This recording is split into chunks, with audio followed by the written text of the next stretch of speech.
you're just super strong. It's not really as great of a pair with a Drow Ranger anymore. Still obviously quite good, but the attack range is now removed from the Vengeance Aura as well. So we'll see what they opt to go for Fnatic. And, well, it's the star player from what we saw last night with Afu playing some fantastic games on his Earth Spirit.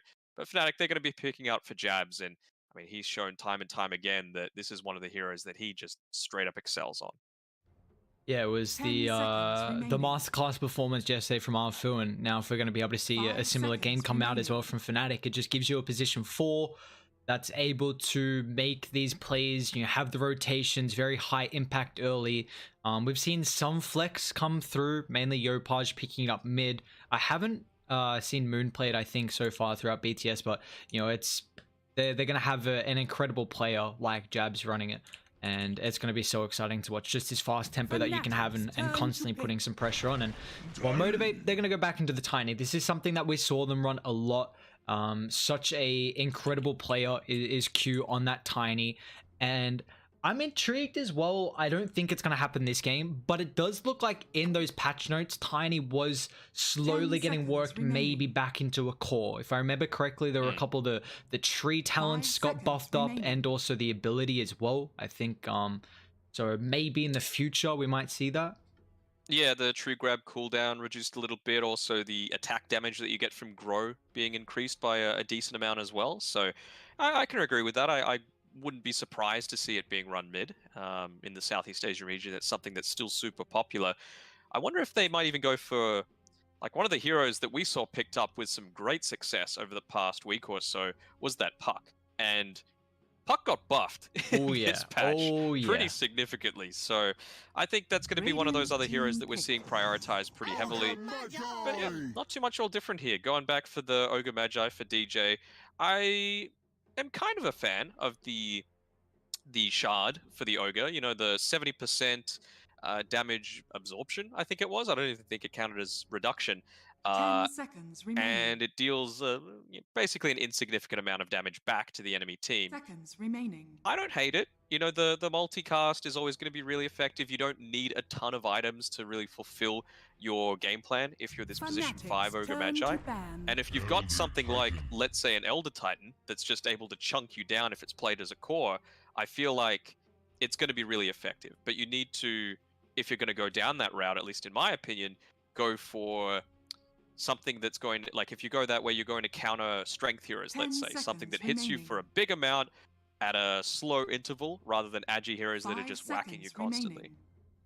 Yeah, I'm intrigued to see how they're going to be able to play the Ogre as well, because in particular, we've been pretty big fans of at least some more higher impact heroes in that position 5 for Fnatic. And whenever we've seen the Iro, even the Chen in particular, even just like someone like the Enchantress or something has just got a lot more impact in the game. Whereas Ogre, you got nerfed a little bit, the base damage down by 2, the ignite mana cost went up by 10, the fire blaster got mana cost reduced, at least in that regard. But a couple of the laning stage factor, Ogre slightly reduced a little bit, and this is, as the game goes on, you're just going to be a bloodlust bot pretty much. So we've been saying that we really want to see a playmaking hero or someone who's able to make a lot of plays as the game goes on, just a high mechanic. And the Ogre's not really going to be one here for DJ.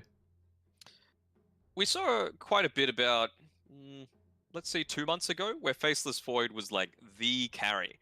And I feel like since then, all of the attention has been on this Sven, a little bit the Spectre, but Sven is the main one there. And Sven obviously got a big hit with the nerf bat, but Faceless Void, not so much. Some kind of minor nerfs coming through there, but the core of the hero is still super strong, the time dilation, and he even got that cool shard ability to be able to just reverse his time walk.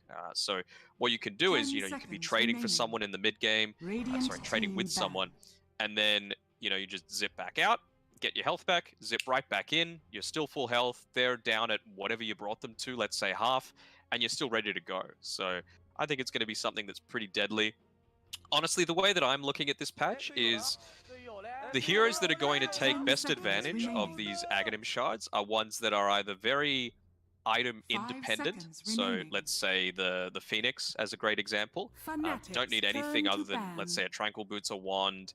I mean, we've seen Jabs go things like a sheep stick on it, but still, you don't need it. It's just basically the abilities that do all of the work. And so if you're able to get something like the Aghanim Shard on that, you just get a big power spike compared to other heroes that need that build-up, that need the 10 stats, seconds for example. remaining. Or, on the other end, you're also looking for heroes that are probably 5 going to become seconds 6-slotted in the game.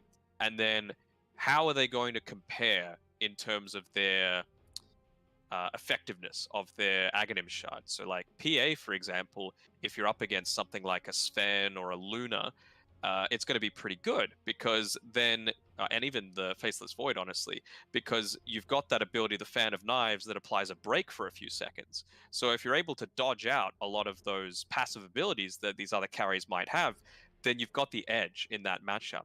Whereas if it's something, you know, that's a little bit weaker, let's say the Terrorblade, I'm not a huge fan of the shard on him. I could be wrong, you know, it's one day into the patch, so we'll see. But that's just the way that I'm looking at things. Yeah, I think some heroes that have a very fast way to find their farm, you know, it's really going to be enabling them to hit that 20 timing where you get where if you want to pick up the shard and you're relatively early and you can just kind of take over games. Someone who, like you said, isn't as dependent on items, you know, maybe the late game when they've got all that farm can buy the shard, and also someone who just has, you know, easy ways to find so much farm and the abilities. And you know, we are going to see the Timbersaw though, so it's against against the Ogre and the Earth Spirit, but the issue is that they've got this Ursa matchup, which is one of the better ones to deal with the Timber. And Ursa as well was, I think, at least, you know, fared pretty nicely with that change. A little bit of a buff, yeah. Just some nice quality of life fixes here. His Aghanim Shard is nothing special. It's like 1 second of enrage every 6th Fury Swipes hit that you have. So it's like, well, it's nice. You know, you're just able to stand in the middle of a team fight and brawl. But one of his big strengths towards the end of it was, of the last patch, was that he was pretty good at man fighting against a Sven. You know, he's never going to get bursted from 100 to 0 with that enrage ability. So now that Sven's kind of out of the pool, I'm keen to see how he matches up against some of these other heroes. And obviously Timbersaw, very good matchup. Windranger is another one of those heroes, assuming it's a position 4 potentially, that I feel does make really good use of the Ag Shard. It's the global power shot, where it kind of acts a little bit like the AA Blast. I think it's like a 13% kill threshold. Yeah, it was 13% kill threshold. Only hits onto heroes, and maximum 1 hero, so the first one being hit. And for me, as a position 4, all you really need on a Windranger is like brown boots, a magic stick, and a javelin, and then you can go straight into the Ag Shard, because that's all you need. Like, you've got the pick-off potential on your own with that big power spike, and it just gives you so much information at the 20-minute mark of the game. You can see all the time if they're going for Roche. You can see if there's a stack in the ancient camp that you need to go and invade. You can see if there's a smoke camp going on. You can see where they're farming. You know, it's so much that it provides, in my opinion, that it's going to be really impactful. And well, Fnatic, they're going for the Death Prophet, something a little bit different. It's kind of a soft counter to the Timbersaw as well, I would say. With the being able to leech off some of that armor, it's going to be very nice, and also getting, I think it's like a 25 movement speed buff at level 1, which is always nice. Yeah, it was 25 movement speed buff. Yeah. But what was the shard for Spirit Siphon draining the armor, which is going to be pretty interesting as that one, you know, continues on. I'm just so excited. I mean, we've got completely new shards, you know, but like you said with the Windranger one, I mean, information is one of the most important factors in Dota, and late game information with the power shot potential could just really enable you to be able to take a fight in your advantage, you know, dodge, you know, maybe, you know, have a smoke gank, scout out that smoke gank. It literally just information. You can't put a price on that. It is just so vital for a team to be able to succeed. But Fnatic, you know, looks like potentially looking for a 3 or 2, and they're going to pick up the Void Spirit. So this is a hero that we've seen some flexibility. They've given it to Masros in the position 3. I've been incredibly impressed when he has played the Void Spirit in 3, so that, you know, and you can run the DP in the 3 or the 2 as well. So some flex going into this here for Fnatic. 10 seconds. Yeah, I think he's going to take good advantage of it as well. it's kind of a 5 little bit of a seconds counter to the remaining. Tiny, let's say, just because there's these tiny little windows of free movement, I suppose you can call it, within the avalanche. So if you're able to just get off and dissimulate, suddenly the combo isn't as impactful to being able to try and just completely 100 to 0 you. So I think, yeah, Masaros has been playing really well on the hero. No real huge changes for the Void Spirit. I don't know if we'll see the shard on him unless it gets to a super late game, but it's a nice little buff. He just gets an extra circle to dissimulate to on the outer rim of his usual ones. So we will see. And I think the hero that was banned out last from Motivate is one of the heroes that's really going to rise to prominence with the Tide Hunter. Like, the amount of damage reduction that he's able to do, like the fact that Anchor Smash hits towers, not only does it do damage, the damage reduction applies as well. So they're probably going to be dead by the 20-minute mark when he's able to pick it up. But assuming there's a tier 1 tower still alive, normally hits for 90, you take off 54%, 54 attack damage from that tower. Then you've also got the Kraken Shell blocking a lot of the damage. You're basically getting tickled by the tower and fulfilling a similar kind of role to the Timber Saw. It's just probably about 10 or so minutes later down the track. But it's definitely something to be considering when you're going for these high ground sieges. You can just have Tide Hunter on the front lines, Death Prophet, for example, standing behind, and having a lot of difficulty to try and contest it. But they're just going to go for the Phantom Lancer. He underwent a little bit of a change with his Ag Scepter, I believe, just not providing that increased range on the Phantom Rush and the lack of cooldown. It's more about, I think it's refreshing all of your juxtaposed illusions and making them last for even longer. Yeah, the Juxtapose now has a cast where you can destroy your illusions and quickly create the max illusion that it allows depending on the levels, and they also last for a bonus 10 seconds here as well. And then the Aghanim's Shard remaining. Is just the old Ags, which is that Spirit Lance bouncing. And it's a mid-tiny coming through as well. So that's the way Motivator's seeing things. I mean, Fearless, he's here. When I was speaking to him previously, he's like, the two biggest tryhards on the old Motivate are him and Masaros. So I'm sure that they've just been, playing games either against each other, with each other, who knows, in the lead up to this. And maybe he's found out something with the Tiny. I'll have to have a look at it. And of course, we've also got Death's as the position 3 now on Motivate. It was Nevermind previously, but Death, he stood in for the lower bracket match. He was pretty convincing with his performances, and they're going to stick with him for now. Yeah, if I remember correctly as well, he also played the Timber Saw in one of those matches as well in the low bracket. But it's a pretty difficult match for a Timber. I mean, this Earth Spirit's gonna go Spirit Vessel. You're in a lane versus the Ursa, which is one of the worst matchups that you can possibly have. I mean, Timber is incredibly weak, level 1, level 2, even 3 as well. If you're against like an Ogre and an Ursa, that's just gonna be so lane dominating where. And I'm worried because this hero Ursa needs like a perfect lane setup where you want a position 4 who can stay in the lane for the start and be very strong at the early levels just to get him out of that weakness, but then he wants that position 4 to roam across the map. Like that 4 really doesn't want to be staying in the lane because the Timber really wants to find that solo experience and start to take over. So you do kind of require a lot out of the position 4 for it to be a perfect pick, and we'll see if the win range is going to be that. But this is a see the question mark from Boombell. There's a lot of tips coming through, but the storylines are there at the moment. I mean, this is 23 Savage up against his old team. We even got Masros as well on Fnatic going against his old team as well. So who's able to come on top? A lower bracket round 2 elimination match, and man, Boombell, you're in a tricky spot to start, my good sir. I mean, he tries to keep a deep observer ward down. Luckily enough, he's got the brown boots, so he's going to have a decent amount of movement speed. Essentially, every single one of Fnatic's heroes count as this Timber Saw, except for maybe the Ogre, but even in lane, it's going to be pretty deadly. I mean, you can see what the game plan is. Raven, he's got the Orb of Venom. They want to be able to catch up to Timber, use the Ignite on DJ, and then just burst him down with the Fury Swipes. Not even burst him down, it's going to be a slow death. Oh, they don't have the tooltip. Actually, I'll bring it up after. We might have a fight here. Looks like a lot of raiding heroes coming over for this top battle. 2 showing at the moment. Battle begins. Actually going to back off. So PL's looks like maybe thinking about starting at this lane. They got the Timber going down, and I love this. I mean, well aware that the Timber matchup versus the Ursa in the lane is I don't want to say unlaneable, but it's goddamn difficult to say the least. So you could call it horrible. Yeah, It's horrible is a good way to put it. So you're going to dodge that matchup, which is literally perfect. Timber can struggle in that laning in matchup, so now getting the favorable side is important. One thing I was going to say is that, you know, usually the last patches, if you hover the abilities, it gives that kind of, you know, tooltip of what they change. Yeah, and it's not there. I wish it kind of was. Makes it a lot easier.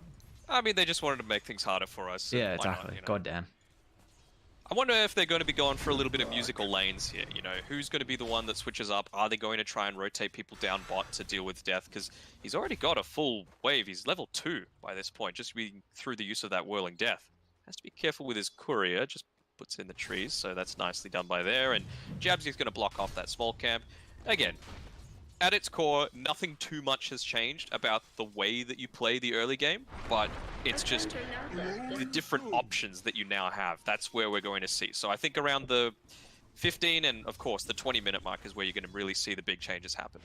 Yeah, and I mean, as the game goes on as well, I'm really excited to see how the Phantom Lance is going to fare. You know, this is a hero where, you know, watching a couple streams today, people had pretty strong opinions on how the PL, how they, the opinions on thinking that this might be a carry who's going to have some pretty hot commodity as the as 7.28 does continue on. And honestly, for Fnatic, I mean, they really suffer with being able to deal with the Phantom Lancer illusions, to be honest. I mean, Ogre, kind of single target, you can't really rely on the Ignite at all. Maybe, you know, Masros with, you know, if he goes the Aghanims, that double Resonant Pulse is nice if there's a decent timing there, depending when he picks it up. You know, the Death Prophet Exo can be okay too. It's a game where Fnatic going late, they might really suffer to deal with the PL. That's what I'm worried about, though. Yeah, for sure. Alright. Well, looks like Q's got the similar sort of idea. I mean, it's nothing game-breaking, this, what he's got queued up in his quick buy. Tranquils into the Javelin. Of course, some nice harass being able to come out from being against a couple of melee heroes with that Blightstone. But big thing for me is he going to go into the orb? They're going in onto Boombell, though. The rotation, the level 2 finds the first blood. You saw Radiant, they tried to scan it, but it was just a little bit shy of when that Earth Spirit actually TP'd up. So they were kind of well aware that movement was going to come through, but little, you know, kind of baited themselves, actually. They got too comfortable with knowing that the scan missed, and it's going to cost them that kill there. And now Fearless mid as well. Jabs is thinking about a wraparound. He doesn't really have the angle at the moment. Maybe he just wants the courier as well. This would be huge. That's massive. Yeah, Jabs. Oh no. That's so much gold. You should die for that. Yeah, and he's going to be able to do so. I mean, that is a massive courier to bring down there. I mean, it's down for a minute 15. Just a bottle for Fearless. Now he's got no regen, so he's got to be so careful with how he plays this lane. I mean, at least it is shoved out. As you're going to see, he's just going to go back to base, and you know, he's not really going to miss too much here, at least. He did well. He made sure to throw the tree out there, keep the lane pushed in as much as possible. And yeah, he's got the long walk of shame, unfortunately, all the way back. Good courier micro, though. It was just the boots of speed and the wind lace on Jabs too much to be able to chase down that courier. Yeah, but this is, you know, the lane's going relatively well for Motivate. It looks like Tiny's the one that's kind of suffering the last hits, but, you know, top Raven could be in trouble, gets a little bit of distance with that Earth Shock. Now DJ even helping out as well. But they have... I think the big thing for Motivate is the fact that Timber isn't getting pressured in the lane against the Ursa match. I'm kind of surprised Fnatic weren't... Oh, actually mid, roll forward, Fearless. He's still got the Ava, so he should be fine. Looks like Moons doesn't even have a bottle anyway, so looks like Boombell is going to be able to pick that up. But yeah, I'd say Motivate have to be incredibly happy with the start of this game, where they've, you know, even though they've given up first blood, Death is in a matchup where he's very comfortable in. You've got the Phantom Lancer getting a decent amount of farm as well, and you know, Ursa's a hero who can be a lane dominator, and well, Ursa could just be in trouble here. Raven with that Echo Stomp needs an extra little bit of damage here, and Q is going to be the one to snipe that from downtown, but it does leave Fearless now free in the mid lane, though, when Ranger's going to try and TP to get a little bit of help, but Moon with 2 points up in that Crypt Swarm is going to be able to get a return kill across the map. So Fnatic, a big one on that Tiny. Some good experience going the Wind Ranger for this, making sure that it's not just going to be lost underneath the tower. I'm sure Fearless is going to be a little bit Dire's disappointed bottom about it all. tower He's is ended up under attack. being able to get his bottle career respawning when he was dead. Oh, DJ sets up for Jab's rotation as well by the bounty runes here, so they're going to get another. We've seen the rotation from the Jabs in the early game. He's 1-0 and 2, been a part of all these 3 kills at the moment from Fnatic, and you know, the past couple of days, well, yesterday in particular, we saw the Earth Spirit have some incredible performances, and so far Jabs is looking really strong as well. And he's actually got the drums queued up too, which is an item that did get changed a little bit here, so I'm excited to see how that's going to fare. And it doesn't have that agi anymore, and the charges is up to 8 instead of the 6. Yeah, I mean, if you're wanting to take a lot of team fights, which is pretty standard as the Ursa, we're yet to see if he's going to go into the old school Battle Fury style. Down bot actually, Moon pops the X, so Death could be in trouble here.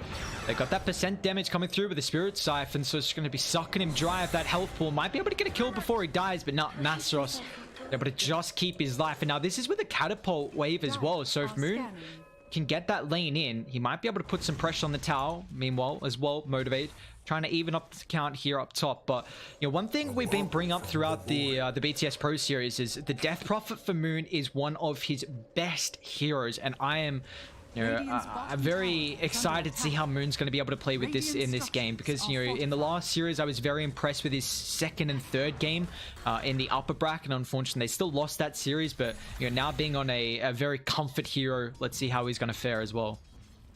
Yeah, I mean, and the fact that, like we mentioned before, you just have that extra 25 movement speed at level 1, it means that you have something baseline that previously you had to commit the Spirit Siphon for, so that's going to be really effective for avoiding ganks, making chases happen, even after the start of a team fight. Yeah, Fearless, he's having a rough one in this mid lane. Yeah, he's only level 6 at the moment. I mean, he's got 25 losses. Let's say only level 6, but the fact that Moon's already 7 and a quarter, he's got that, you know, level advantage. But you know, the Tiny is someone who does need a lot of levels to be able to have that combo as Boombell top, though could be in trouble, but they got some rotations coming through. Fearless going to get involved here. He's got an Arcane Burn as well, so if they drag this one out, he might be able to get a couple of combos.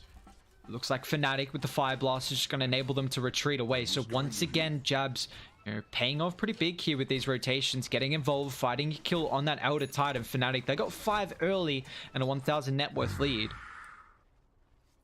And the other thing as well is, you know, we talked about how the Timbersaw's lane is probably going to be tough if he was to be laning against the Ogre and the Ursa. And they've even still got a kill onto him. But so much of the attention is towards this top side of the map. You can see 3 Observer Wards up here. They know that eventually they're going to be able to deal with this Timbersaw with at least 4 of their 5 heroes. So they're just not worrying too much about it. If he extends too far, sure, they'll punish him. But right now, it's the Tiny. That's the big deal. Well, Q's in the area to try and help out. Shackle's not going to land on 2 though, so with that, Fearless will still fall. And Moon's got the Exism as well, so they're going to try and commit it mid, and with the help of the rest of the supports here, just being those kind of bodyguards in case Motivate really commit to try and defend the tower. And this is a very big one to claim, because Motivate, they're the ones to be a little bit more passive with the Phantom Lancer, someone who's, you know, can come online with something like the Diffusal Blade and Yasha, but, you know, definitely not as fast as something like the Ursa. Although Ursa is going the Battle Fury, so at least he's going to have a mediocre way to deal with the illusions. And, you know, we saw that Ursa Battle Fury for a while ago as well. Just works really well with the Fury swipes.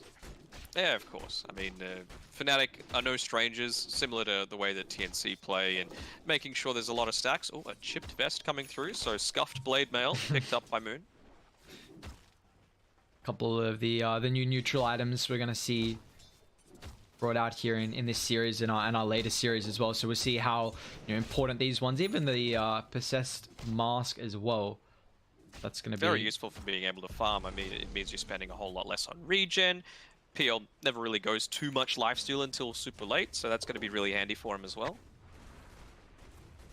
And he's also, you know, going to have kind of the illusions that can help tank up, so this is going to be pretty nice here. But we'll see Epi, like you said, he's not really going to have to bring out too much regen to keep himself afloat in that jungle. But Fnatic have, you know, still continuing to look incredibly strong. And the big thing is the fact, you know, when you're able to really kick back Jabs, even though he misses the roll, still having an impact here. Phil is going to try and attempt the TP. The Crypt Storm's on cooldown, which is that extra little damage they needed. But a big thing for the Death Prophet is when you're able to really, you know, get success successful usages out of the Exorcism. You know, if you kind of fall short on a couple of the early ones, then can really limit your map control. And you know, this is similar to a hero like the Dragon Knight. He wants to take towers early. As Cube rolled in once again is in trouble up here because we see just the rotations coming through with the emphasis by these bounties.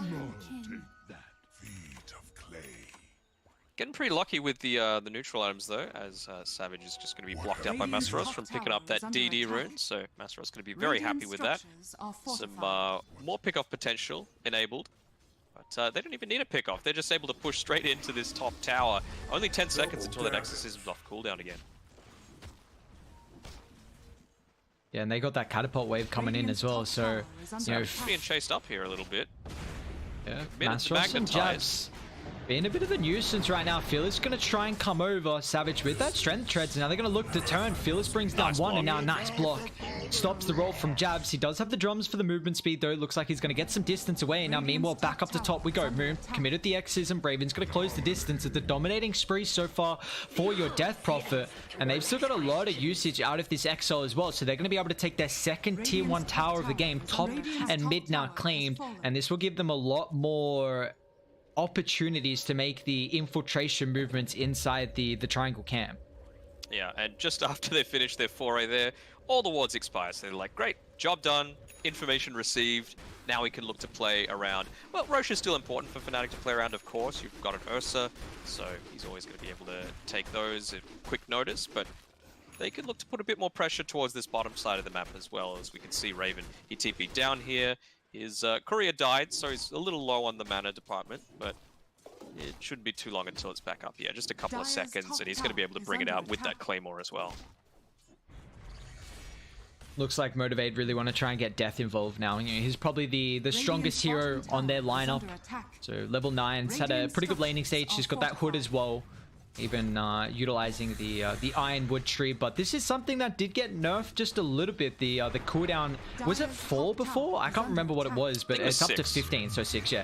But it was something that we saw really start to get utilized from some of the heroes, like, you know, the Wind Ranger, the Timber, and even just the good old BM factor of dropping the GG branch as well. You know, just can never take away that tilting aspect. So I like this though. They get involved. You bring Death up top. Really needed to get that first objective, and now it kind of gives you some extra camps to be able to farm here.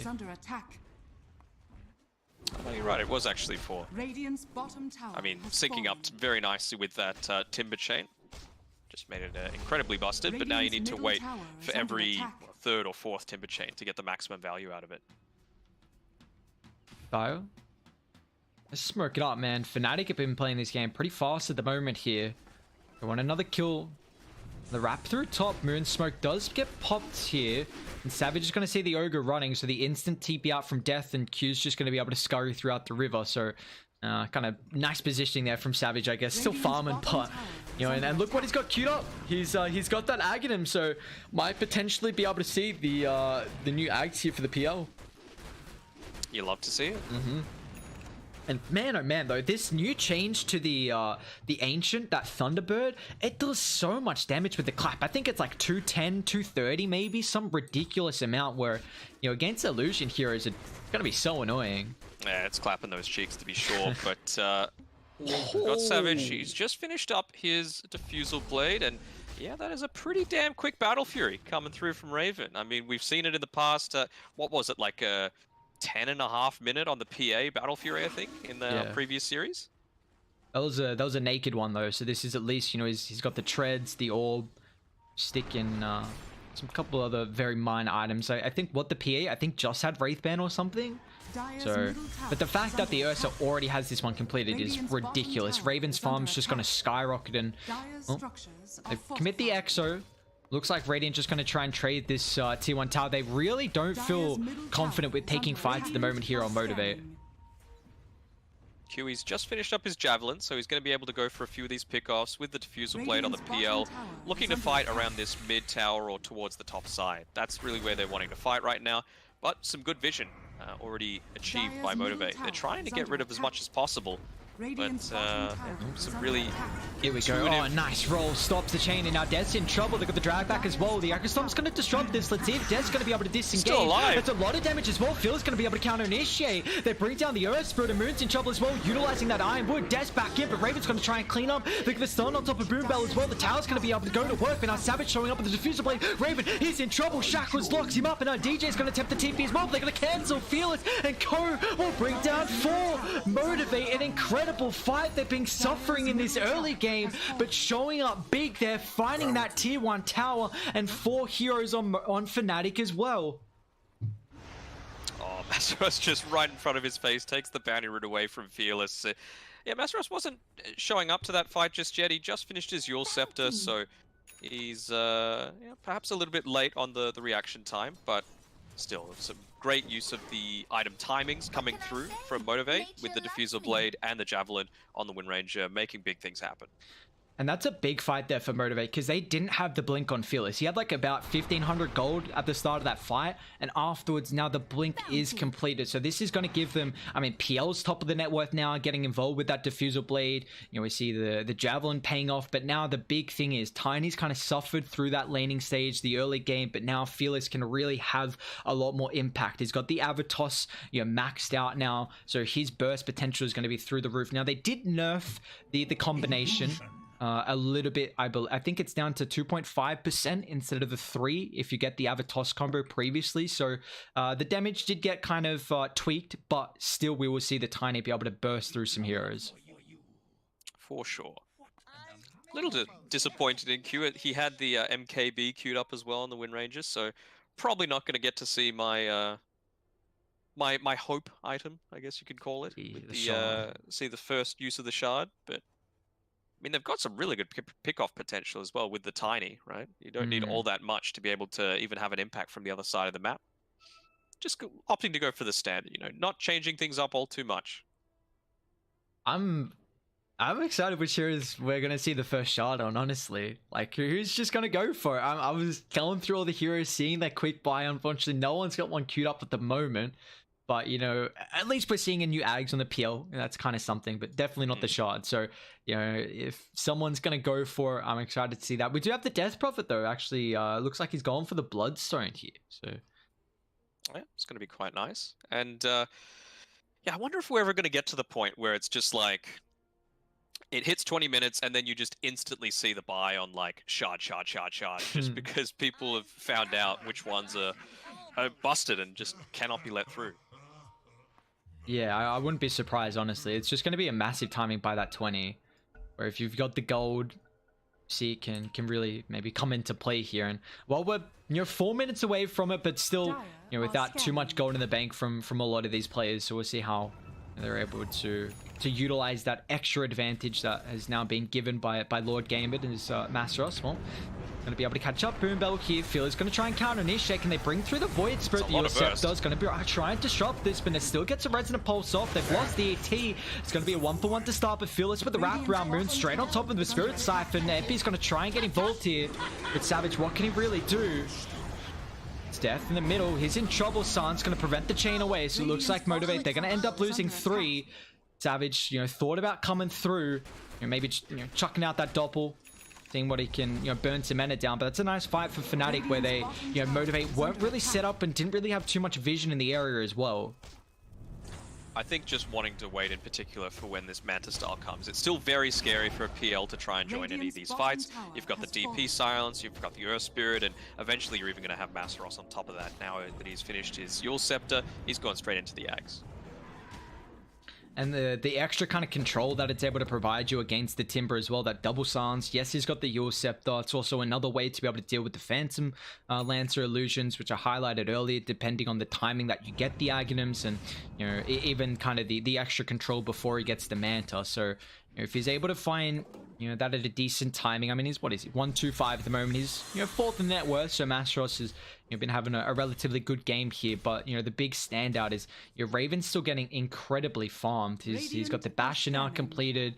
Even the we see one of the tier 2 neutral items picked up as well, the Quick Silver Amulet.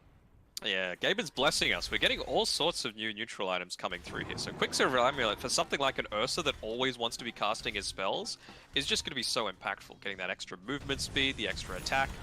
And I think we saw a Bullwhip come through as well. So that's probably just going to be used to enable Raven even further, given that extra 16% movement speed. Not Fearless. They got that ward, but Moon's going to be able to disrupt the Avatos combination with the Yor Scepter now.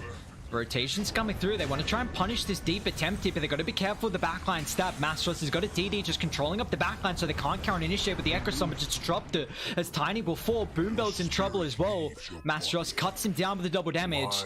Nice use of that outpost control, wrapping on the back, really preventing the Echo Stomp from allowing Motivate to reset the fight. But this is still, Raven, farming on the Ursa, but also 23 Savage as well. They're giving a lot of space to the Phantom Lancer, and I'm still worried if this game goes on, that Savage might be able to take over.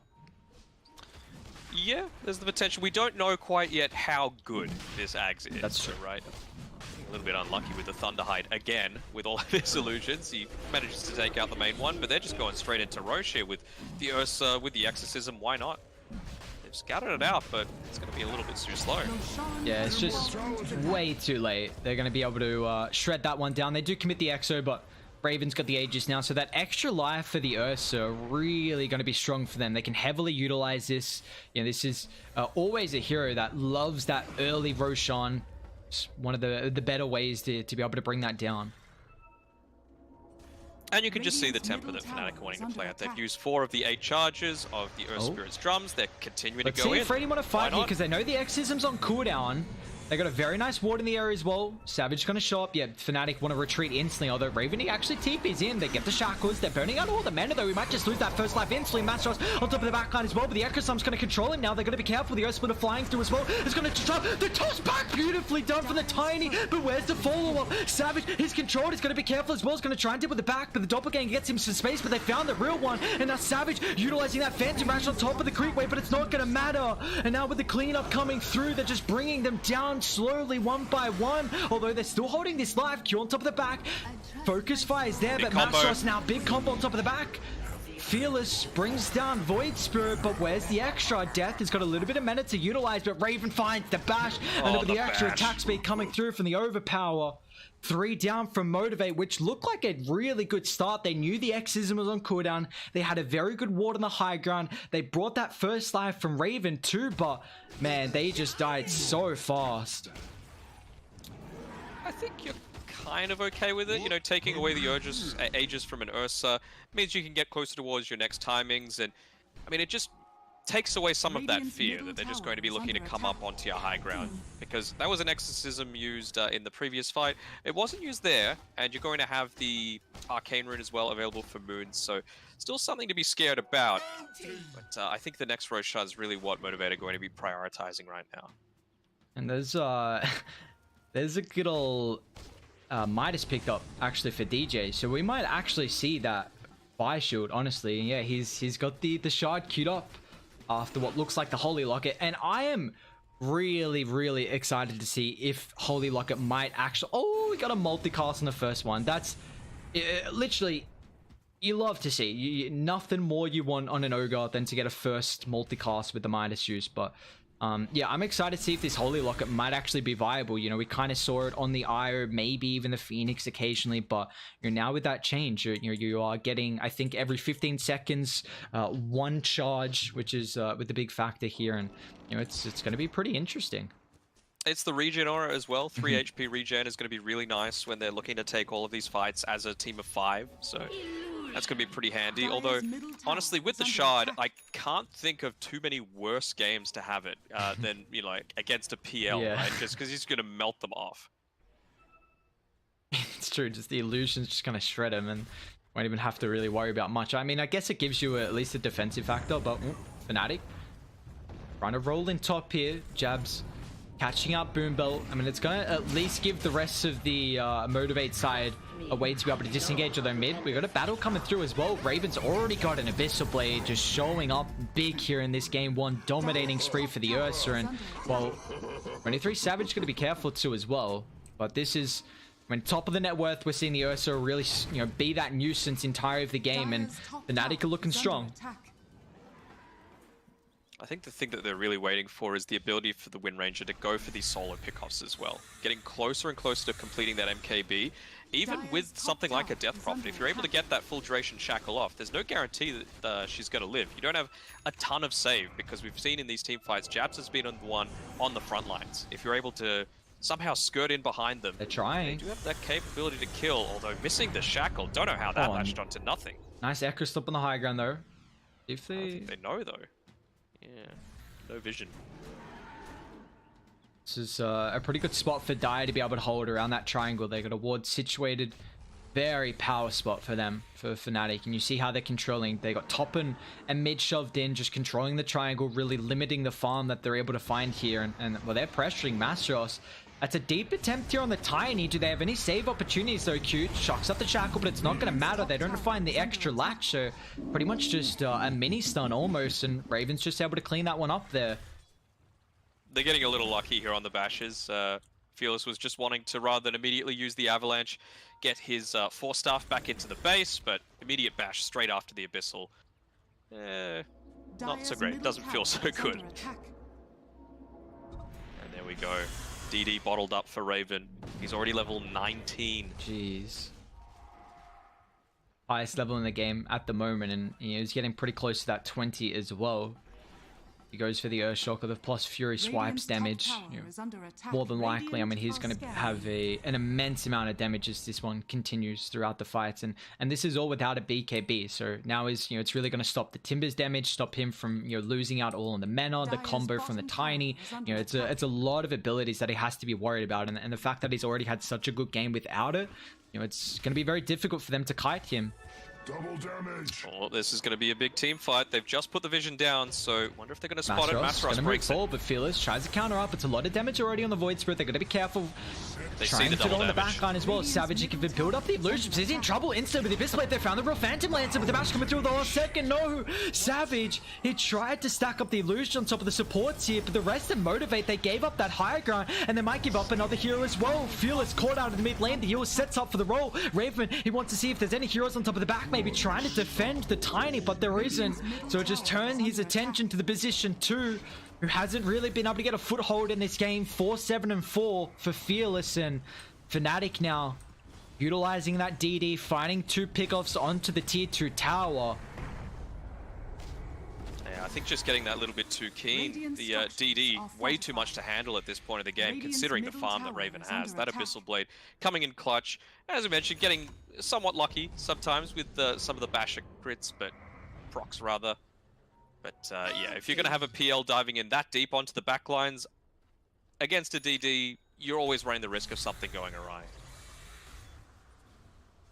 What have we here? Well, they don't find that tier 2 tower mid, but the big thing is the fact that the MKB is now being completed for Q. So now you've got a way to be able to find some of the pickoffs here on the squishy heroes, really going to amplify that potential. So we'll see how he's really able to utilize this though.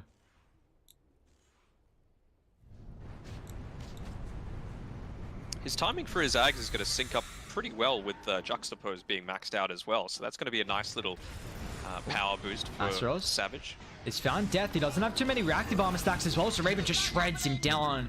When you can stack the Fury swipes on someone like a Timber, usually feels pretty tanky, but not so much when Raven's on top of him, and now that leads him into a tier 2 tower, and you see instantly trying to sweep to top where it's getting shoved out from Fearless, but they're going to try and disrupt this though. They cliffed it just to make sure that he wasn't able to keep the wave pushed in. They really want that tier 2 top. It's just trying to get all the map control right by the potential Roche spawn coming through. Yeah, that's the thing. It's just so much information being given by the fact that you're able to just have Roshan and the enemy team doesn't. And as well, it just enables you to go on to that next high ground with very little that you're worried about. You know, Ursa, such low cooldowns on all of his spells, so he's the perfect candidate to try and take it up. And he's going to Blink Dagger as well, so maybe looking to build into one of those new Blink. Yeah, I think it's perfectly possible. What, the Swift Blade, or that's one of the... I think that was the Agi one, right? Yeah, and there's like an Arcane something.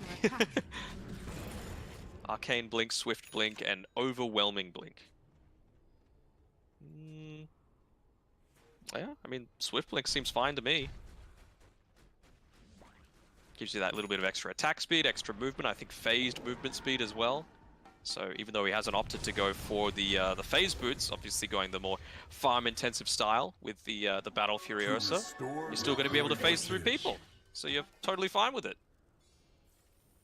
Oh, okay. I actually got excited. For a second, I saw the Mastros with that new kind of UI with the Aghanims, which I will say I'm a big fan of, though. Hang on a second. Death and Boombowl, they're very far pushed out here without really the rest of the team to back them up. So they just melt through the Elder Tide, and now the rest of the team got to dip out. What do we got? Ags picked up from Phantom Lance as well. So with that timing of the level 18. And is this... Did he go the shard, the Ogre? He did. Okay, so we got our first Ag shard. Let's go. Ogre, like you said, probably not going to be the best ones in a game where you're against a Phantom Lancer Illusions, but they're going to take a fight down bot as Q. I was trying to deal with jabs, but he's in trouble. He's able to just roll away out of the focus fire and back in to help out with claiming that kill there. Just unfortunately, that MKB wasn't doing too much, and Spirit's got an Echo Saber as well. Oh, God. I honestly don't mind it. You do so much damage with the level 10 talent. Plus 50 damage, plus you're hitting twice, plus it gives you some intelligence and mana regen when you're trying to roam around the map constantly. I think it's perfectly fine. Like a position 4 with 2400 HP is nothing to write off. Radiant's bottom tower is under attack. Oh, at least this is, you know, the first shards. I'm excited for this. We'll see how DJ's able to play with. Well, it's a cooldown. 25 seconds. Okay. Oh, sorry, 18 seconds. 25-second duration, though. But you can melt through it very easily, which is the big issue. He's got a Midas. Can he get a multicast? Oh, I hate to see it. Disappointing. At least Motivator going to get an outpost. They will give up that Aegis, though, so Raven claims it. Cheese is on Moon as well, and he's got 16 Bloodstones to boot. Bounty. They were able to keep their outpost on Motivate's side, so that's going to be really important. If they can get Boombell up to level 12 as well, that's going to give them that little bit extra wombo combo that they need to be able to take down these much tankier heroes. The ET's got his Aghanim shot as well. I'm not sure if he got that before the Ogre or just picked it up, but allows you to switch to the Echo Stomp with auto cast. So we'll see how that's going to end up faring here with the ET. But Fnatic, they're just walking up high ground. They don't even get... Yeah, they got the Aegis, they got this Exo, so not worrying about Motivate's lineup. And I mean, let's see, Fearless going to try and drag back the Death Prophet. Can they bring down Moon? But he pops the Bloodstone. There's still a lot of damage coming through with the Focus Fire, and he's getting burnt through the Illusions as well. But now with the Visiblade, Raven deals with the support. The Magnetize as well. They're going to be careful with that slow tick damage here. The Illusions are shredding them, though. They're slowly losing that mana, but can they have a long drawn-out fight? Nice Echo Stomp. Oh, finds 3, but where's the follow-up? Pops the cheese on Moon. They're going to roll forward on jabs as well. Wind Ranger doesn't have a buyback. They didn't really... I mean, Exo has been committed now. Oh my god, perfect Yours timing. And now the setup with the Remnant as well. They got the Echo Stomp to disrupt this. Savage going to try and deal with Mastros as well, but he's got one more charge in that Astral Step. Straight on top of the backline. Savage going to have to do the full brunt of the force here, but does he have the damage though? As they're slowly forcing Fnatic away, but they got to keep in mind that Raven, he's still got this extra life. Fearless going to counter up once again on top of the back, but the Avatos, it's not enough damage, and now he's going to have to look to turn as Raven. He finds the bash coming through, the Ghost Scepter, but it doesn't matter. Down for 75, dieback for the Tiny, and now Motivate. Are they too far outside the base here? Q, he doesn't get a double shackle. Death gonna try and charge in with the Timber Chain as well. Raven dealing with Savages, forcing them away. It's a lot of the damage though. Mastros will find an extra. Q's down. They're going for more as well. Death inside the base. Where can he chain off to? He doesn't have any extra cheese to be able to utilize. Now with the Remnant, drags him back. Double for Mastros as Motivate. They don't have buybacks here. Oh, and Raven, he's just taken up a couple of those tower hits as well. He's got the Aegis. Oh, okay. To get it onto can the PL do it?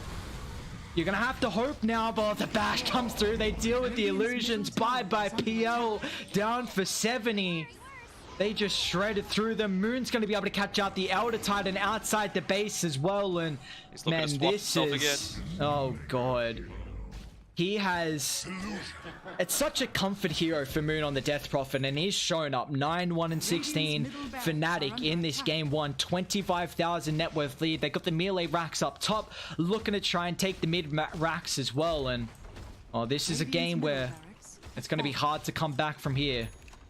Even the creeps are just going to do the job on top. Radiant's top The barracks rotation are through the under bottom, attack. forcing the buyback through from the Elder Titan. Radiant's top barracks And this is the has thing though, fallen. like I feel like in this position where they're playing from behind, you're never going to want to swap forward onto that Spirit as the position 5. You're just dead meat. So I feel like Radiant's maybe there bottom could have been tower some has better fallen. usage of his network. Radiant's bottom barracks are under attack. Well, PL is going to be up in 10, but it doesn't matter. With the Exo already available here from Fnatic, they're just going to be able to claim the Mega Creeps. And oh, Motivate, there's going to have to be one hell of a comeback here, down 29,000 gold. Fearless toss, but it's on the illusion, unfortunately. Now he's outside the base as well. Moon sets up for the roll 4. They don't get the connection. Gotta be careful how deep you dive here, because the Extra's about to wear off, but they just find the real Phantom Lance of Raven with the Abyss Blade Demands. It's not going to do enough. Now without the PL, the damage won't be there. Motivate have to call it quits as Fnatic take game 1 here in our lower bracket elimination match. Fnatic victory. Well deserved. I mean, it was great team play all throughout. I really like the way that they were using the Fire Shield as well with DJ. Whenever that X is up, he makes sure he uses it onto Moon. Whenever it's down, he uses it onto the Ursa. Just really prioritizing who the frontliners are, who is going to be taking the brunt of the damage, and who the enemy team is going to be focusing on at that point in time. So really nicely done by Fnatic, taking what was eventually a somewhat easy win through. And yeah, really not caring all that much about the Timbersaw in the early game. Turns out it paid off. Yeah, still Fnatic. I mean, they didn't get that Ursa in the lane versus the Timber, but it just seemed like it didn't really matter. I mean, Raven's Ursa 12-2, Moon went 10-1 as well. Just the overall early game performance from Jabs, the rotations, and the involvement that he had in these early kills was made it so important for Fnatic to be able to take the early towers and just, you know, allowed them to really steamroll through this game. And it was a beautiful one for them. And now they are 1 game away of knocking Motivate out of contention here for the BTS Pro Series. But we're going to take a quick break here. Game 2 will be right around the corner. You don't want to miss it. 7.28 Dota 3 pretty much. I mean, we've got some incredible games coming your way. So with that, a short break until we got some more action.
BTS Pro Series. We've got game 2 underway between Fnatic and Motivate, and I mean, then what more do we want? I mean, it's new patch, exciting Dota, the storylines are there, you know, X plays Masteros against his X team, Savage against his X team. I just want this to go to game 3. Actually, that's what I want. I said, what more do we want? I want this to go to a game 3.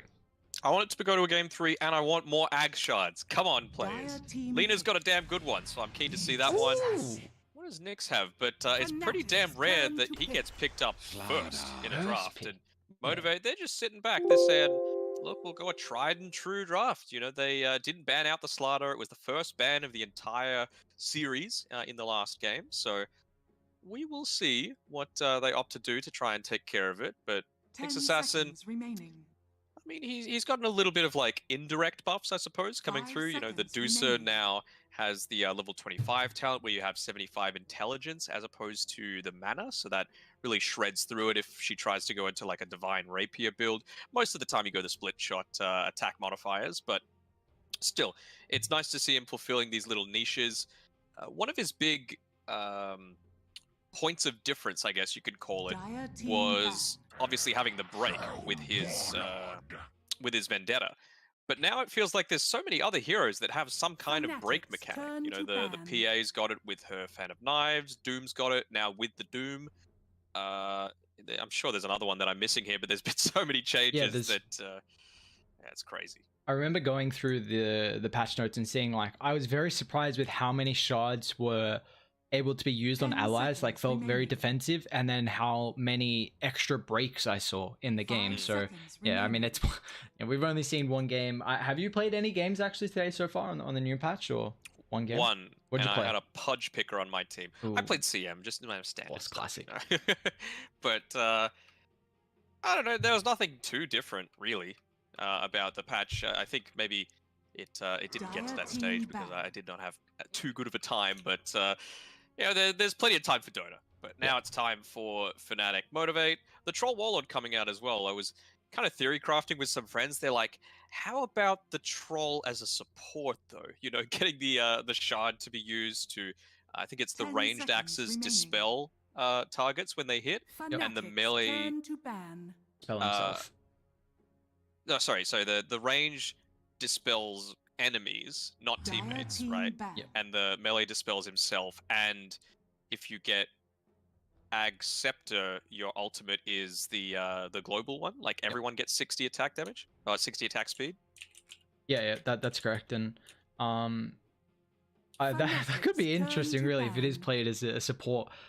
More than likely, we're gonna see it versus the Slardar, and this was one of the best matchups to deal with the Slardar that we've been seeing throughout the last patch. I mean, you know, it's gonna still be kind of the similar meta so far until things start to change up. But yeah, the fact that Slardar, you never really want to go against the rain matchup. You really want to utilize that bash to the deep, just constantly finding the procs and really having that harass potential. And then also the fact that Troll has the he's got the evasion, so that's just another way where it really makes it difficult to be able to set up and find those bashes. And now, well, guess what? You've got a way to dispel yourself. What more could you want? This matchup was already so good versus the Slardar, and now it's just like, I think you can't actually play Slardar into Troll.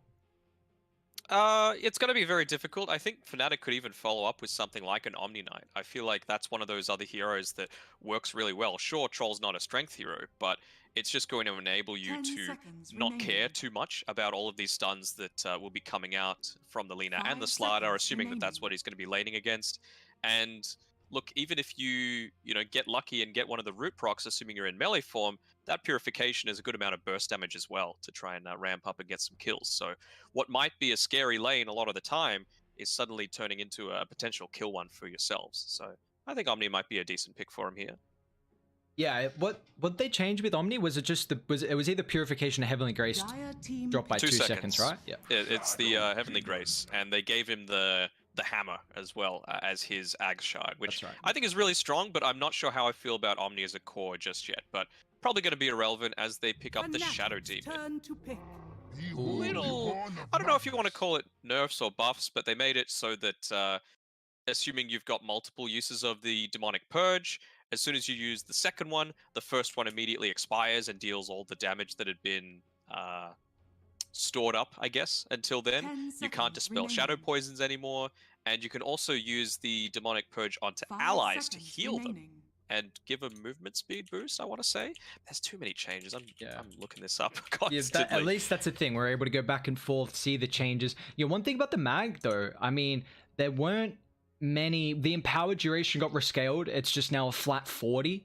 So it was 38 and then buffed up by 4 seconds each level. So max out was 50. So I guess, max out dropped by 10 seconds. But the rest of his, it just got some talent changes. That scepter rework. We got the horn toss as well for the shard. But honestly, kind of surprised there wasn't maybe a little bit more of a rescaling with the mag and power, at least damage. But they get rid of the at least the duration nerfed a little bit. When there were those leaks going on, like before the patch was officially released, I think people were looking at like the Brazilian website or something like that. Magnus was one of the first ones available, and before we knew what Axe shards were, we saw the horn toss, and I'm like, oh, so all heroes are just getting another ability now? And horn toss like tosses someone behind you. That's just like, man, this is the easiest laning tool of all time. Toss someone behind you, skewer them under the tower, they're dead. But turns out you can only get the shards at 20 minutes and beyond, so it's not going to be super impactful for that. But Motivate, they're just not looking to innovate all that much. They're just like, look, this worked damn well in the past patch. Let's try and make it work for us again. The Empower onto the PA, who's also going to have the Corrosive Haze, and probably by that point a Desolator as well. So nothing too different, just looking for those key timings. Well, usually when we see that slaughter, a lot of time teams are banning out that Phantom Assassin. Honestly, PA didn't really get nerfed. Honestly, you could argue some of the talents hit a little bit. I mean, that Phantom Strike cast range dropped down from 350 to 300. The level 25 talent was 100% critical damage. It's now 7+ percent for the coup de grace. I argue that that's a bit better now, though. Now it felt like the coup de grace was basically chosen when you were losing heavily and you had a rapier and you just needed a way to pop someone, and that extra 100% damage was probably going to be enough. Now it's a lot more 50-50. I feel like there's going to be situations where you want to go the daggers just for that, spread of damage, take attention away from, I don't know, someone that might be trying to flank in from the side. Whereas the extra coup de grace damage is just like, if you are the man, if you're looking to man fight against the enemy carry, that's just what you need to try and get a few more of those lucky procs off. But we saw in the series yesterday how effective Shadow Demon is at dealing with the PA, especially once you finish up the Ags on the SD. Void incarnate. Alright, well, Motivate gonna be the ones to pick up the Void Spirit here in this last pick. So they got the flexibility, I mean, with being able to play it in some multiple roles. What are we feeling? Is it a Mag 5, Lena 4? I think so. Yeah. Remaining. Mag 5, Lena 4, Void 2. Slardar 3, Void 2, PA 1. Well, this is a matchup that I've been a big fan versus the Storm. That Yule's catch is incredibly strong. We've even seen, honestly, I think the Storm matchup in the lane, you're a little bit better, but I've been surprised at how Voids have been actually able to fare, and even a Dragon Knight's getting picked up as well. They don't have the greatest catch at the moment here from Fnatic. The instant jump with that dragon tail no cast animation if you're not in the Elder Dragon form, so a great way to be able to catch out that Void Spirit, and being in the offlane actually here from Fnatic. So this is something we had not seen previously, but with the new patch we're going to get a bit of a treat. Motivate being the filthy buggers they are, they're one game away from elimination, so they're like, all right, you know what, we're going to go back to what works. We'll pick up the Slardar, the Mag, and the PA. A hell of a combo, but Fnatic, they got some new heroes, the Nyx and the DK. I think Motivate essentially have exactly what they want, but Fnatic's just like, look, Ice Frog's given us a lot to play with this patch. Let's try and find something that's just going to absolutely dumpster this past. And the thing is, towards the end of the previous patch, things were starting to get a little bit predictable. You know exactly what their timings are, you know exactly when they're going to make rotations, you know exactly where they're going to be farming. So I feel like Fnatic feels that they're going to be able to exploit that. Yeah, no doubt about it. And I mean, at least, with the second draft, I know it's a little bit more difficult to be able to read with not having, as many games to be able to compare, but how are we feeling going into this? Do we think Motivate are going to be able to force a game 3, or is this just a 2-0 sweep here for Fnatic? I'm sure they're feeling confident about it. It's a 5 Nyx assassin as well, so not even a position 4. Jabs is going to be playing the SD. I'm a little worried about how effective DJ is going to be in that lane towards the top side. Like, he's against a Lina and a Slardar. You don't really want to get close to either of those. How do I feel? Do I feel like they're going to be able to create enough havoc? Like, I'm just thinking of what are some of the shards and the new ags for some of these heroes on Fnatic side. You've got the fiery breath on the DK that's just gonna cut off a big section of the map. It does decent damage, like it's like 80 damage per second or something like that. Yeah, 80. What's Storm Spirit got? Did he get any shard or anything like that? Don't think Electric he did. Rave, Grand Storm Spirit, and allied Rave, yes. heroes. The Overload charges. Charges. This is yeah, an interesting one. I mean, we don't see the Nyx much, but I think it's nice at least they have this duo with the Shadow Demon Nyx where you can set up for the Impale, which at least is, you know, it's very, very similar where we see the Shadow Demon with like a Leshrac, because you have an E setup for a skill shot ability, so at least it'll make it a little bit more easier for DJ to be able to play. And they do have a break for this Phantom Assassin as well throughout some stage of the game, and it's also that the information... the Shadow Demon. Yeah. For a second, I'm like, who's this extra one that I'm missing? I'm just overcomplicating things a little bit too much. But yeah, I mean, it's also the fact that, you know, DJ is going to have a very good way to be able to scout out, because we know Motivate, this is a pretty kind of, you know, similar draft to what we were seeing last patch. They're going to try and play around the triangle, make a lot of stacks with the Phantom Assassin. You know, once he's able to come online, doesn't really need that Battle Fury, of course, with the mag, but it's still going to be a bit slower, really utilizing the Empower. The battle begins. DJ is going to poke his face forward, but when he sees the 3 heroes, he's like, all right, this is probably a little bit too much. And you can see he's kind of resigned himself to the fact that he's going to be taking a ton of harass in this lane, getting the 3 sets of tangos for himself, just wanting to be able to create a little bit of nuisance, make sure that Troll's going to get a good amount of farm. And I mean, if the past few games that Ravens played is anything to go by, I don't think we need to be all that worried. And they're just actually into the Battle Fury as well. They're holding 3 down bot at the moment here for Motivate, so you know, maybe hoping Death is able to find a setup, but no, he's just gonna tip it up on Boombell. So want to make sure that they can at least hold Savage through that first, but fortunately gets the range creep deny. This is, you know, the Lina has been a hero who has been such a hotly contested position for throughout the meta, and you know, we'll see how you're going to be able to do up against the Nyx Assassin. I mean, just, you know, the extra range and the right clicks can be such a nuisance, being able to trade with that LSA as well. You know, DJ does start with the mana burn, so it's going to be a bit annoying here for Q if you can just burn all that mana and really then just have Lina have to rely on the right clicks. But, you know, Raven's going to do pretty well versus the Slardar, although if he doesn't have the help of the support here, this double stun combo is going to do a lot of harassment. I mean, that's the other positive thing. DJ is going to be able to just funnel in some of his regen through to Raven as well. He's been able to get the pull off, so nicely done there. And yeah, like you mentioned, he's just going to be continuously chasing down Q. Got off the Light Strike array just before the mana burn hit, so he's going to get full value out of his mana pool. Top side, a little bit of aggression going on. Jabs and Boombell were chat-wheeling each other. Jabs just a little bit slow to block that small camp with his body.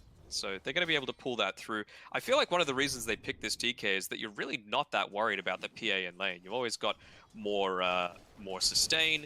You're just going to be able to trade nice and easily with her. So I want to say that Jabs' job is, when he gets a little bit of spare time, is just to obviously stack some camps so that the Troll Warlord's going to be able to build those up, but also prevent Boombell from doing the same. You know, Lina wants to be putting a lot more harass in onto the Troll as opposed to getting these stacks up.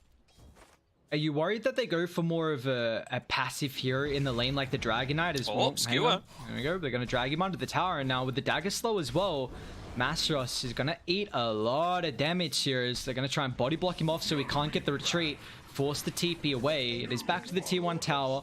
We'll have to see that sustain not start to play through, but yeah, like I was trying to lead into, do you think this Dragon Knight is going to be a little bit too passive for the lane? Because Phantom Assassin's not the strongest laning stage hero. Your Mag as a 5 support's not the strongest either. So is this where, you know, the DK is not really going to pressure the PA enough in the lane, or?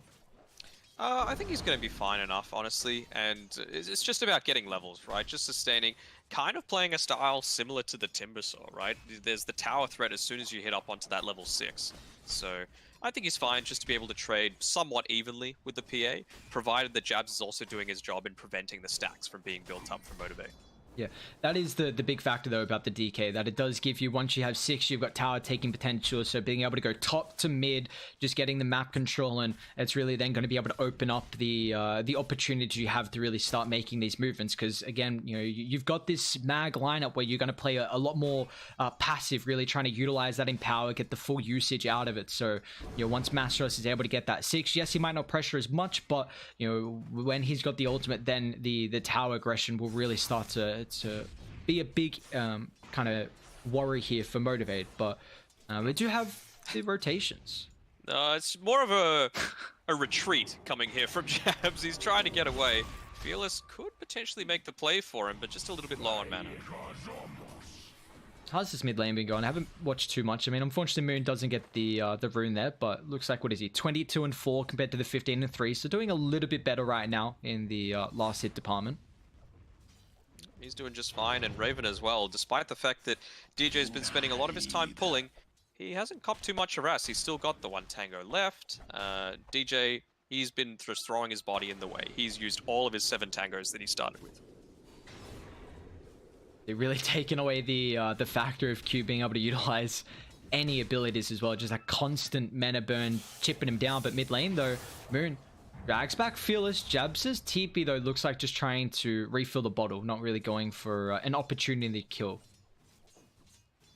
Yeah, and he actually even gives the bottle over to Jabs so that he can just stay in lane, make sure he's not losing too much of that experience. So nice team play coming through there from Fnatic. It's the min-max coming through, making sure you're able to get as much as possible, and might be able to actually put a little bit of pressure on. DJ's even wrapping over as well.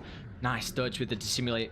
Fearless going to be able to get under any threat, and that's also the fact that DJ was able to steal away the bounty on the high ground. So now Fearless doesn't have a refill in the bounty, and they're probably going to try and look to shove the lane in because they know that he doesn't have any sustain, and you know, he's either going to be forced back to the base, or if he wants to stay, he's going to be under trouble. Well, there we go, the support duo Banishment sets up for the Impale, and bye Void Spirit. I love that play. Like, that is flawless from Fnatic. You see the emphasis from the supports, the wrap through from Nyx steals the bounty, so it means the Void Spirit has to, you know, start, you either stay in the lane and you dive because the emphasis they had, they've got a catapult, so they want to shove the wave in and then dive that attempt, and if he stays, well, he dies, and if he leaves, then he loses a full wave of experience and a lot of damage on the tower. Trouble as well. They're starting to close in here on both of these supports. They might have to settle for the Lina if they've got the damage to finish her off, that is. Q gets out the LSA, but he runs into it on the Nyx assassin, gets that Spike Carapace and Jabs. He's got 2 points in the poison, so that's going to be the damage required with that extra level, and 2 kills here from Fnatic. And I highlighted this support duo, the Shadow Demon and the Nyx assassin. You know, if you do start making movements together, that Banishment setting up for the Impale can be a very nice way to enable some kills. Yeah, especially considering Jabs, you know, he yoinked the first blood, he yoinked the second kill as well. It's enabled him to finish up that arcane boon, so he's able to make a lot more rotations than you might expect from a Shadow Demon this early on. Do you reckon he could go, what was it, 11-1-9 or something like we saw yesterday? I don't think he's quite on Paulison's level just yet. The Paulison Undying is a thing of beauty. Oh, it's a masterclass to say the least. I was still like, what? That game yesterday, I'm like, how is this Undying actually like godlike? I was like, what's going on? Yeah, it's awesome. And just spending his time really effectively, you know, making these rotations through, forcing Fearless back a little bit. We've already got 3 stacks up here due to the Shadow Demon. He even got one as he was heading towards bottling that 5-minute rune. So just really effective map maneuver here for Jabs. Just keeping on making plays here onto Fearless. Boombell, he was trying to stick nearby, but his job is to start making these stacks. He's only been able to make 1. Does still get the stun though. He's got an Astral Step, so Fearless is fine, but almost got in range of that Spike Carapace. Was a nice attempt, but well, they could be in trouble now because Mastros is still being able to keep that catapult alive, and now with the Elder Dragon form, you know, he's also got the Meteor hammer coming out in the corridor. Are you a fan of the Meteor getting picked up? On the DK? Yeah. I mean, I guess if your main priority is just tower taking, potentially, it's all right. It's the 8-minute mark. He's, like we were saying before, doing things that a Timbersaw typically does. And, well, Timbersaws can build Meteor Hammer as well, so he's just fulfilling the roleplay. Dire's top tower is Oh, that is a incredibly early tower that's going to get claimed here, and you know it's also pretty similar where we saw last game.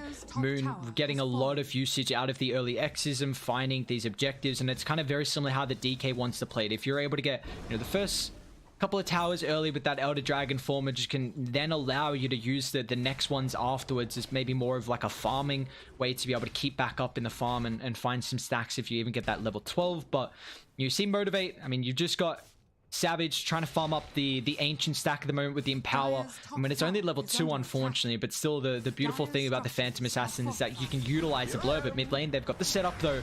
Zip in, pull back. Moon is going to be able to get involved. Jab's actually still the one to find that, so he's on a killing spree.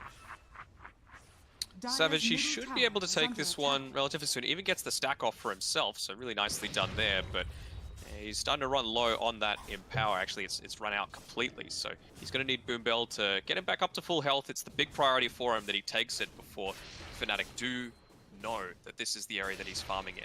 And he's gone for a bit more of that aggressive build as well, not wanting to go for the Battle Fury to double up on the cleave that some carries do. I feel like Raven's done it in the past. He's just gone into that Desolator immediately to enable that strategy. DJ, I get punished here. Boombell is going to skewer him down into the river, but Death has got that movement speed to be able to catch up. So he was trying to get some vision down and de-ward around the triangle just to enable Fnatic to eventually make this movement in the jungle. But you know, even though they got that tier 1 tower very early top, you still see Savage is doing well in the farm. You know, this is the factor that they've had some stacks available for him, and also, of course, the Mag, who does need some experience though. There's about 4 3/4. They can always drop the tome for him, and actually Raven coming around mid though, keeping Moon alive, and now throughout the river, Death got that movement speed still. He's going to be able to scurry himself away, but we got to fight by the bounties down bot too. Jabs, he might actually give away this streak. Banishment to the TP out. Can you get a crit? Savage won't be able to.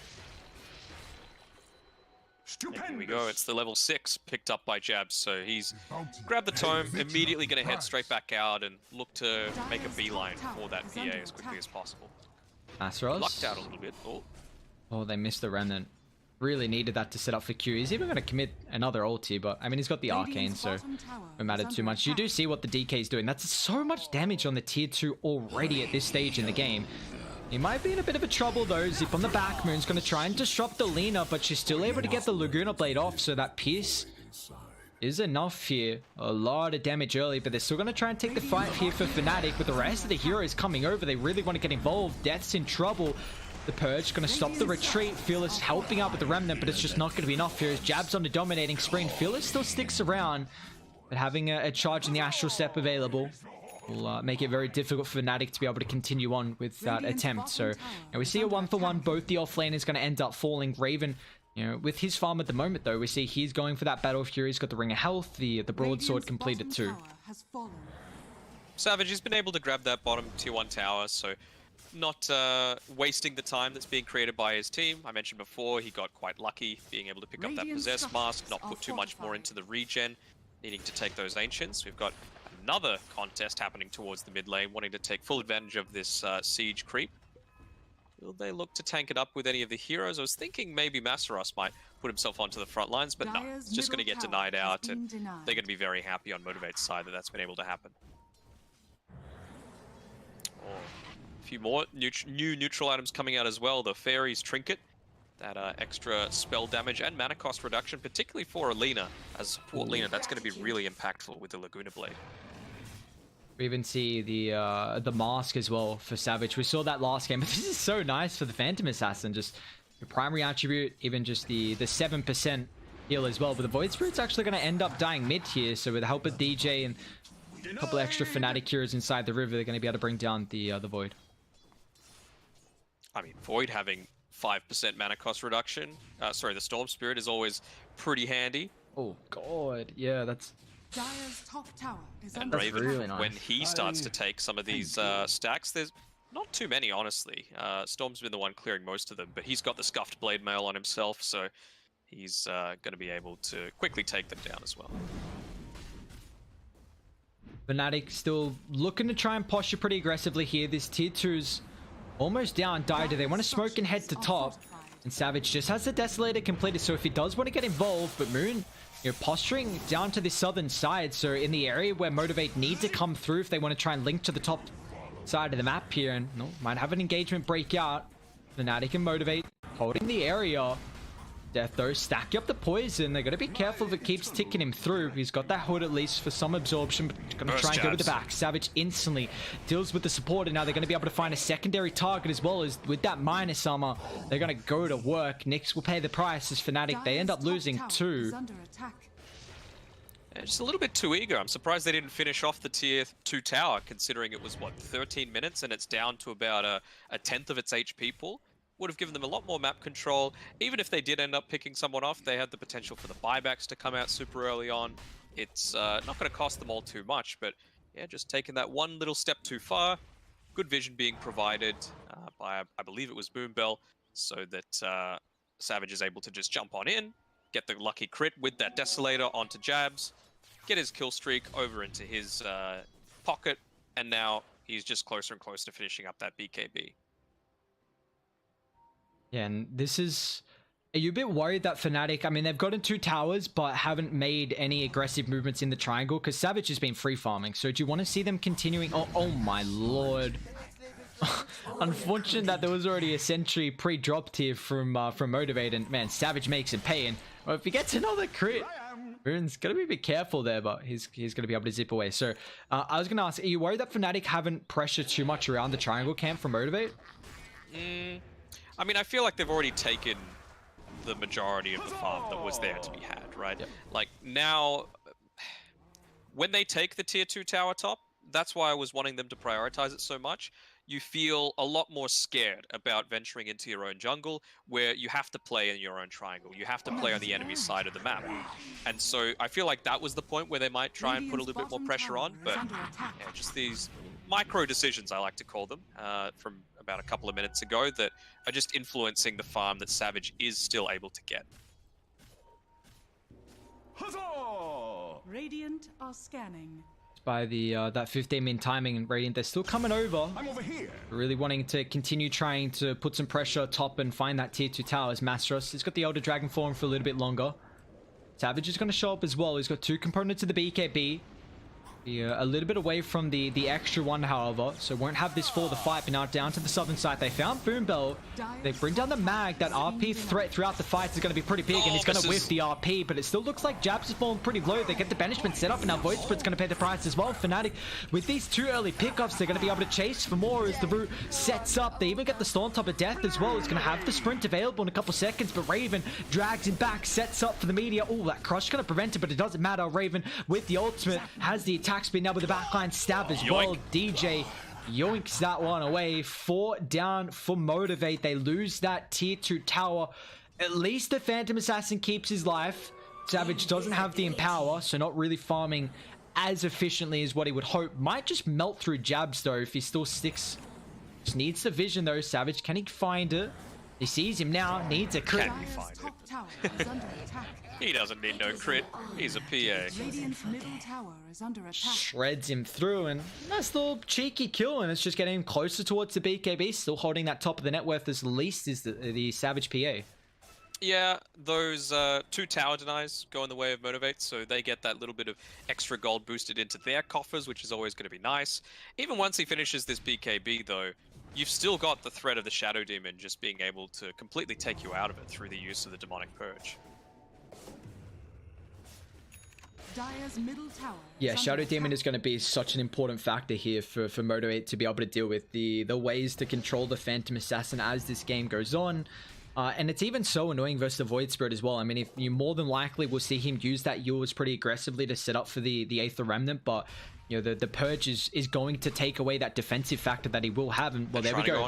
Aggressive use. Nicely played from Nyx. He's going to eat the Remnant now. They're going to try and deal with the back instantly. Savage finding the Shadow Demon, but he's able to get the banishment off now. They're going to try and look to turn with the Dragon Tail. They've got the stun like, oh, the timing. Savage, he just gets the Blink Strike away. They're still looking to hunt though. Raven down to about half HP. Do they want to continue walking up into the high ground? Guys still have a nice ward scouting out everyone in Radiant at the moment. They're sticking around. Moon showing. Let's see if they want to jump again. And they're fine with waiting that little bit further on Motivate. RP's just come back up online, so they're keen to try and make a play now. They saw the DK top. Oh, nice Spike Carapace connects on top of Q, but it's not going to matter. They melt through the Phantom Assassin. Now the rest of Motivate, they need a retreat, but Q, oh, he's just pretty much ran on top of Raven here. He's got the Yours, but it's not going to matter. Moon's hunting the back. He's out of mana though. They find the Yours, the LSA as well. Laguna's going to do a lot of work, but it looks like where's the extra targets coming out? It's Fearless. It's Yashul. And that was a lot of damage on the Storm, but there just wasn't the follow-up. The fact that they found that Phantom Assassin to start there, and you know, Fnatic grouping up as a team, and they, oh, what more do you want? A DD in front of the Roche Pit. This, you know, this is something that they didn't actually deal with in the patch, surprisingly. I mean, you know, not even that DD in front of Roche, but also just the power runes at 4 minutes as well. Yeah, I was kind of expecting to see something a little bit different there. Man, that BKB just freshly picked up. They had the RP nice and ready, but Savage, you got to use it, you know? That's that's the big difference between that team fight. I think if he gets that off, he doesn't get 100-0 burst, he doesn't get the Carapace hit on him by DJ, and that is a completely different fight. And now Fnatic having the extra life advantage. I mean, if Dire, they're going to actually smoke up here and try and head the top where Moon is positioned at the moment. He goes for this extra wave. He should be able to clear it pretty fast, but Dire, can they punish Fearless? Got the setup. The creep might eat the Remnant though. Oh, it's not going to. Death with the Blink for you as well. Can they chain lock him down? Boombell will show up with the RP. So that's a beautiful pick off for them. Bloodstone still wasn't picked up for the Storm Spirit, and they gave the Aegis to the Troll Warlord there, but this might give Radiant an opportunity to be able to quickly get into the triangle and drop some vision down. They've already got one on the back, which does see the Lina. And well, Q. Uh-oh, you're continuing to walk up pretty aggressively here. They know the Storm's down. Fnatic, can they fight though? They've got the vision. Yours controls up DJ, but the Dragon Tail, nice two-man stuns. Fine Savage well, but on top of the backline. That's a perfect target to bring down. Shadow Demon, so important. Boombell with the skewer stops Mastros from being able to trade. He's going to attempt the TP, but that's a bit ambitious in the middle of the fight. And then when you don't kill the Phantom Assassin, we see that damage start to skyrocket, as he doesn't even need to commit the BKB. I love the target prioritization coming through. They instantly find the Shadow Demon, control the Nyx as well, and it just allows, you know, Savage and also the Void Spirit to have a fight. And Boombell not even fulfilling his traditional role. He's normally very happy to sacrifice himself for the rest of the team, but he was there for all of those kills. So a lot of assist gold going his way. He's got the Philosopher's Stone as well, so about halfway towards his Blink Dagger. Same sort of thing with the Shadow Demon though. He's got the Philosopher's Stone, and he's building in towards that Axe. So it's going to be quite handy for them to grab. Are they going to be able to catch Fearless out here? That's the question. Haste just gets out. Yeah, a bit too difficult for them to be able to catch, but well, we're still seeing this one. I mean, it's neck and neck at the moment, even though Fnatic do have that extra life to be able to utilize, and you know, Raven is doing a relatively good job with being able to keep up in the farm here against the Phantom Assassin. He's just a little bit behind in net worth by about $1,000, but you know, he's got the Battle Fury, he's got the Sunjin Yasha, and he's going for the MKB is that next item, so it's going to be a way to go through the evasion. And I feel like that's really important against a lot of the lockdown that you've got now with Motivated lineup. They've got, of course, the Mag, Lina, you've got the Taunt from the Void Spirit and the Slaughter. Lots of ways to stun, taunt, do whatever else to you. Satanic doesn't provide that status resistance anymore, so the Sanjin Yasha are going to be coming really handy. They've still got the Aegis for another 2 minutes. It looks like they're trying to link down to Raven, who wants to shove this lane out.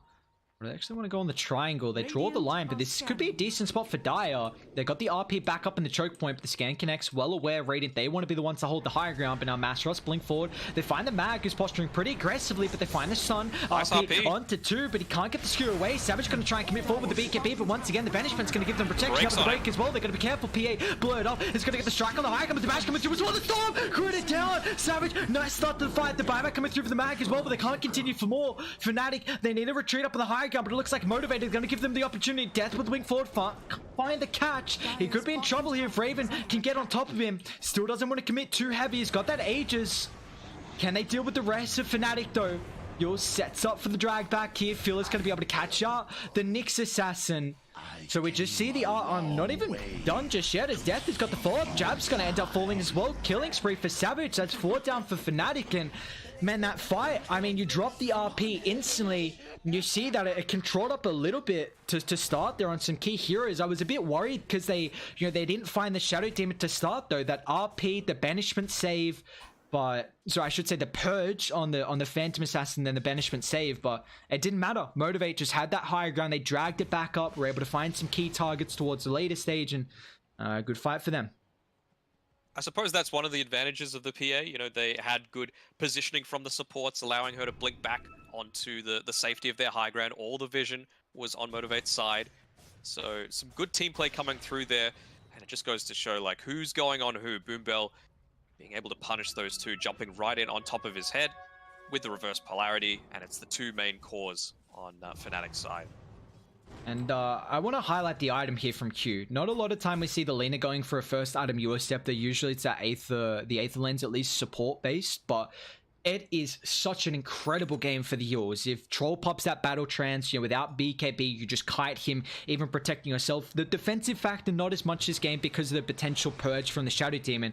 So, you've got a factor to deal with the Troll. Another way is that you're setting up for the LSA is one of the best ways to catch out the Storm Spirit, because that Zip has a bit of a cast animation, and that was a big factor in that last fight. Q, he got the stun, Savage was able to get on top of him, get a lucky bash, and that was all they needed for the Storm, so he's going to have to be a little bit more wary of how he takes these fights.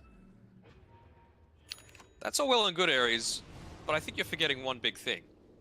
Where are the shards? It is past the 20-minute mark, and I'm seeing none queued up. I'm very disappointed in both of these teams because we've got some pretty saucy ones that could potentially be picked up, like the Shadow Demon heal, the constant dispel is going to be really nice for them as well. But of course, just picking up that Aghanim Scepter is the priority. I mean, it's going to be a pretty good Ags game. We've already brought up the fact on how the Shadow Demon's going to have an impact, and that Philosopher's Stone's really going to enable him to find some of the items. And oh, Dire looking to smoke up though, controlling the triangle by the bounty timing. It's going to take them a lot longer if they keep having these losing team fights on Fnatic. It's just little things, little tiny positionings, like a couple of people getting caught in a pre-Blink Dagger RP. He's getting pretty damn close as well, only 400 gold away now from finishing up that blink. He has used the buyback, so no threat of that being expended anymore to try and slow him down even further. I've been a big fan of how Motivator being continuously controlling the triangle, just exactly where Savage wants to be, utilizing the Ancients, mass clearing that one out, and with how they've positioned with their Observer Ward, you see one kind of on the higher ground, scouting out the stairs, infiltrating up. You got one by mid as well, which is giving you the secondary route to really come through and wrap onto the higher ground by the triangle. So just the defensive factor, because they lost tier 1 mid and top so early, so they really just got suffocated in that triangle, but it didn't matter. You just gave all the farm to PA, and they're still continuing to hold that side. So really been impressed with how they've been able to set up, and this has at least enabled them to be able to have a net worth lead now. The fact that Savage is mass farming, and the rest of the cores are finding the items as well. I mean, the Void Spirit's got the Aghanims now.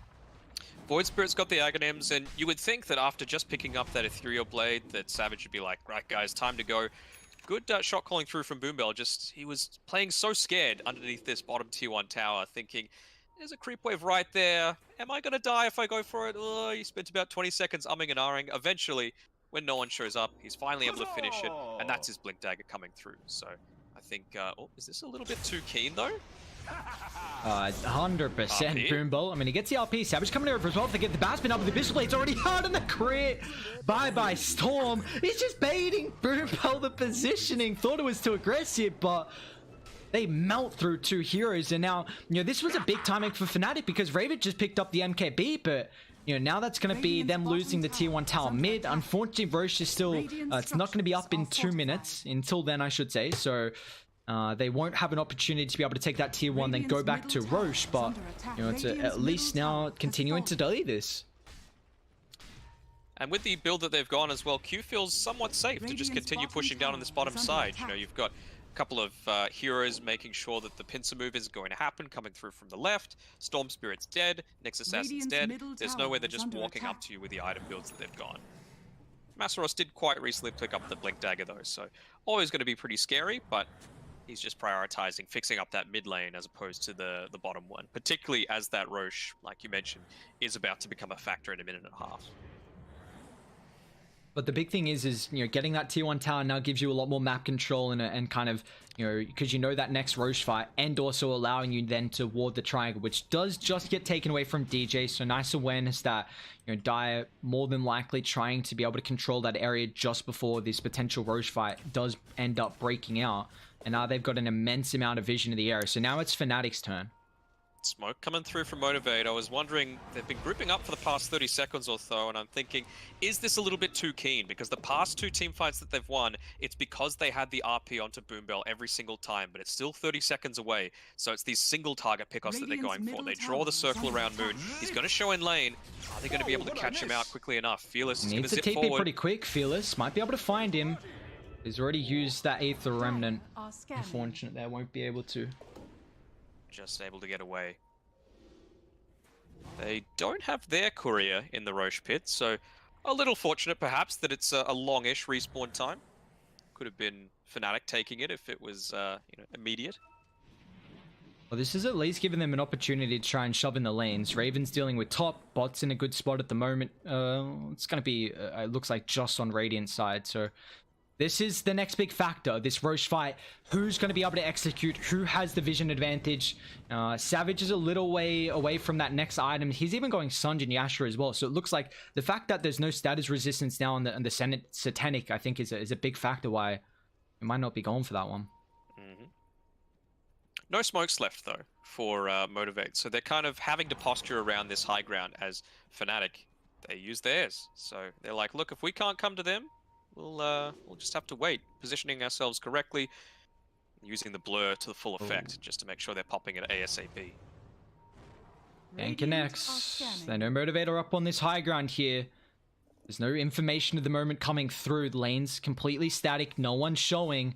Yeah, you can see the Raven picking out the PA's missing. Like, that's what popped it, guys. They've got no other invis. Death, they get the Dragon Tail.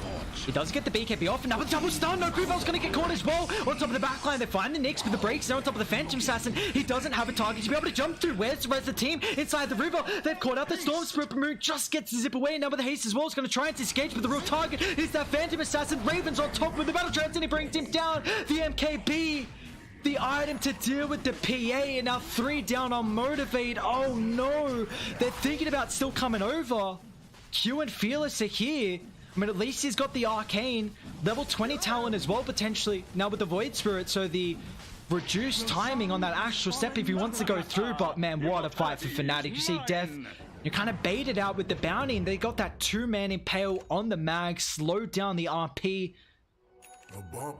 It's just the difference of having Death at the start of every single fight. You know, these previous ones, they've gone their way because those corrosive hazes start to stack up. And, well, that time around, he was the one that got gone on. You know, immediately burst down. Yes, you're able to get the kill onto a squishier hero onto the side in DJ, but when you've got the Shadow Demon still alive, they didn't quite have the crits or the minus armor to be able to immediately burst him 100 to 0.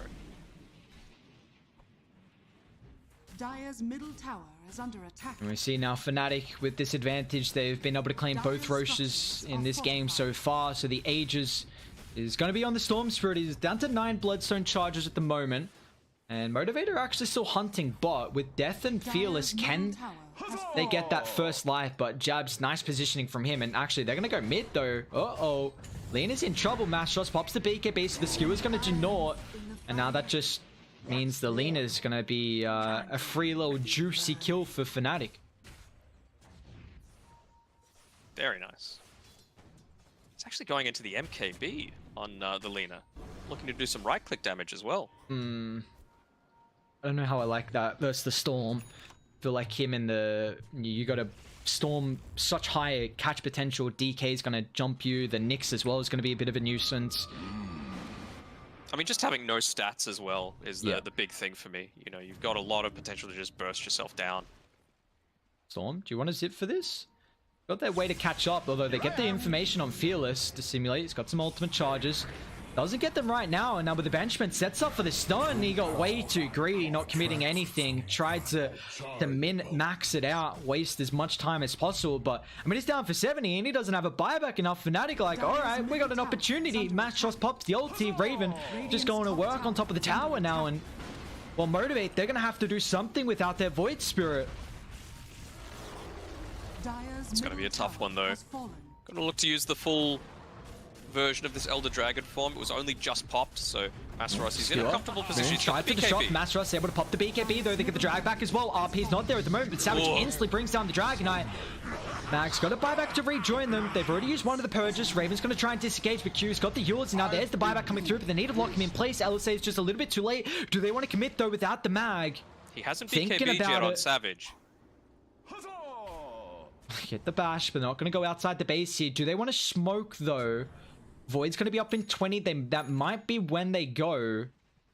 Yeah, smoke picked up from Boombell Radiant. They're still going to hold the triangle though.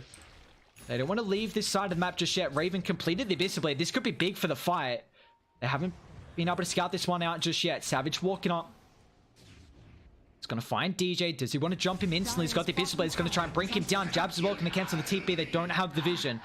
It's just another pickoff coming through. They find the support there. It's going to give them an opportunity to try and get these lanes shoved in. They're hunting Moo Q.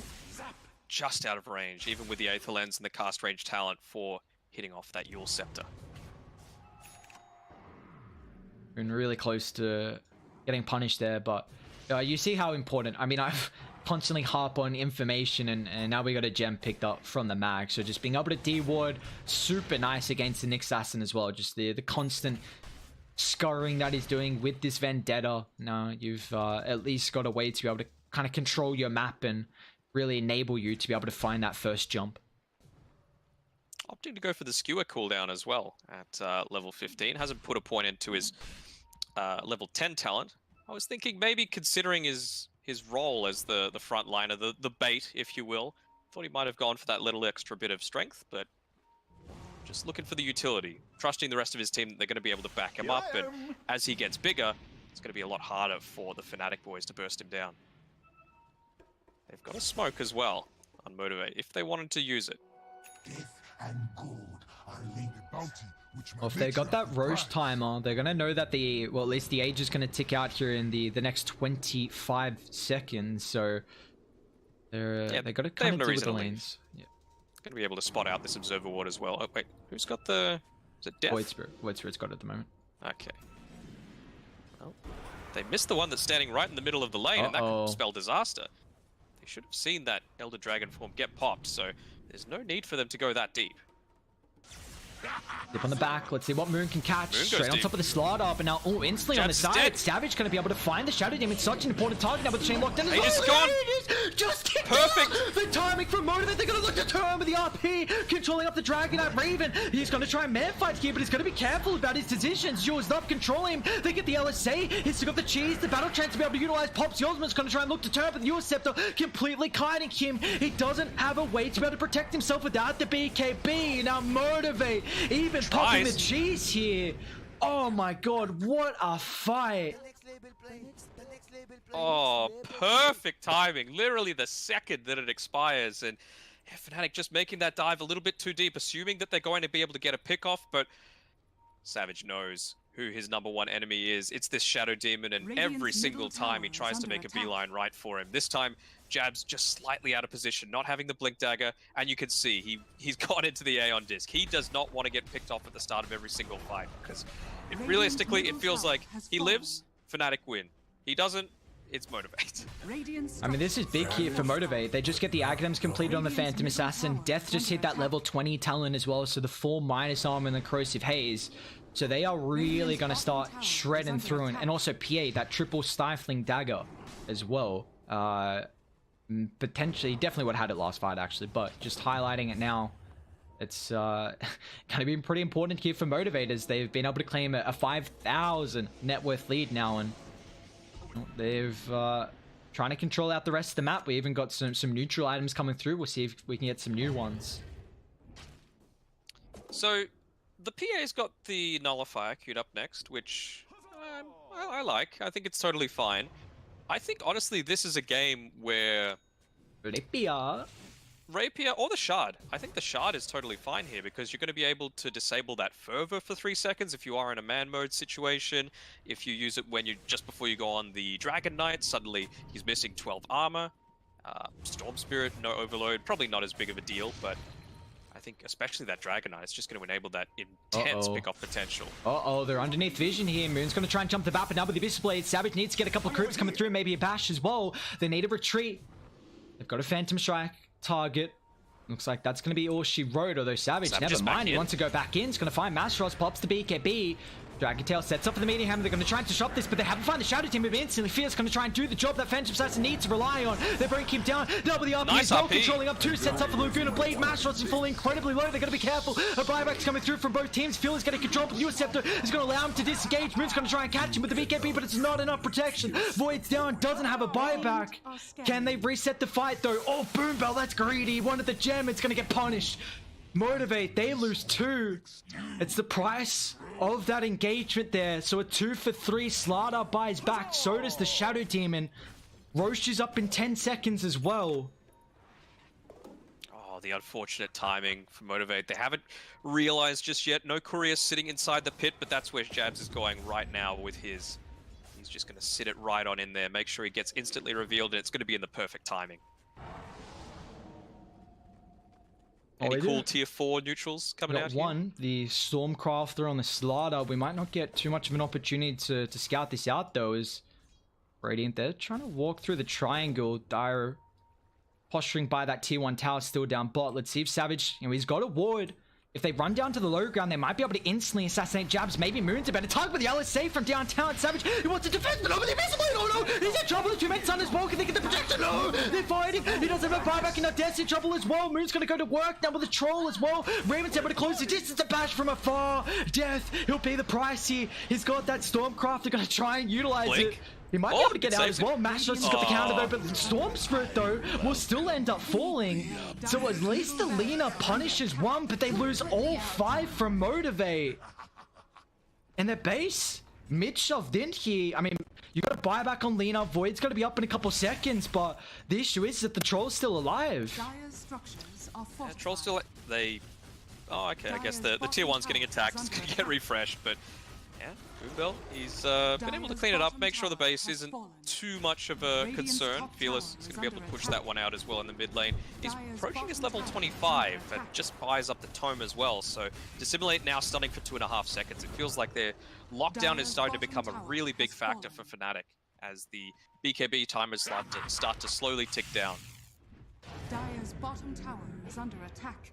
They need to be careful about their waves though, as Raven tries to get to that Abyssal Blade, but the Lincoln's gonna pop it. So mid and top are shoved in. Bots creeps are coming in pretty soon, but it looks like they're gonna back off here, so they will not be able to get any objectives claim after that, but they are well aware that Roshan is available. And DD. DJ was there. No.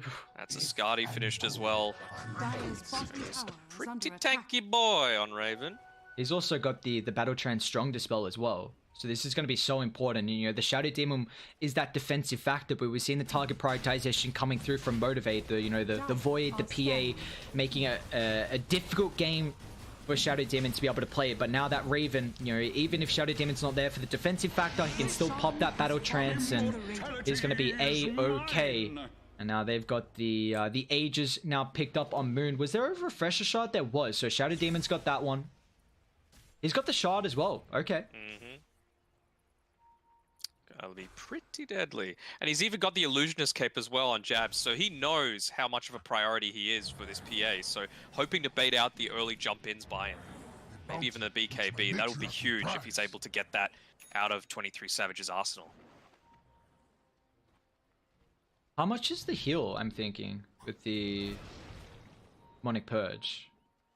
I haven't seen it yet, so I cannot say. And it doesn't say in the Demonic Purge as well. Like that's the annoying thing. I mean, at least, it doesn't say how long it's going to last. Healing for its damage value, so I'm assuming 500. I miss? At the very bottom. Oh, yeah. Okay, no, there you go. Well, the big factor is as well, you got to keep in mind that Dispel. I mean, it's just going to be so annoying. Yeah, it's really good. The Slaughter Corrosive Haze is really not going to be an impact if you use it defensively on someone like the Troll or really anyone you want to here. So Yeah. You know, the silences as well from Fearless to keep in mind, but oh, Savage, he's got his own shard as well, the Aghanims and also the extra fan of knives. My man. I want to see him use that onto the DK. Try and burst him down before he can use this cheese. Motivate. They're coming out. They got some information. Let's see if they get the target. Oh my god, the spike carry was from DG! No! The trouble, but the boot bell! The RP! But where's the Phantom Assassin? Savage is in there at the moment. They're gonna bring down the points. But the first five has fallen as well. Savage straight on top of the back line. Gets Abyssal Blade out. The Phantom Knives as well. Trying to deal with the Shadow Demon, but he doesn't have the damage. A bash, moon, sleep on 4, but they got the Abyssal Blade. Now the Phantom Assassin refresh coming through. He's gonna end up falling on buyback. Motivate, they're in trouble here. Phil is gonna dip away. He bought back for this, and he's in trouble. Motivate, their tournament lives now in pressure here as the bash. 3 down, make it 4. As Fnatic might have just eliminated there, and then Boom Bell, the sole survivor, but that might be it as Radiant, they didn't lose anyone, just the ages. Oh, what a great RP turnaround by Boobell. He needs to drop the Philosopher's Stone right now. He's only 50 gold away from buyback on this PA. If he gets the passive gold extra, they might be able to make this turnaround before the Aegis goes down. Radiant structures are fortified. They need to do something. He drops the Philosopher. Sorry, he drops. There we go. There it is. He's picking it up. Let's see if it's enough. They need a hold. They don't have Glyph. Thing is available. Boom Bell as well, but the buildings, they're just getting shredded. Stuns up on Mag, and that might be it. Fnatic, they sweep it 2-0. That's going to be all she wrote. Masros taking down his old team. Savage unable to get a little bit of revenge as well as Fnatic. They're going to move on in the lower bracket. And you can see from the gold border, the PA has just got a buyback, just as the throne descends into the ground. So it's little plays like that. Even at the previous fight where PA went down, I think she was only about 200 gold away from buyback then. If she wanted to use it, try and come back, that could have potentially been the Roche fight going for them as well. And then again, it's completely different. You know, they can start to make the push forward. You can force buybacks away from Fnatic. It was a roller coaster game all throughout, though. You know, just win probability.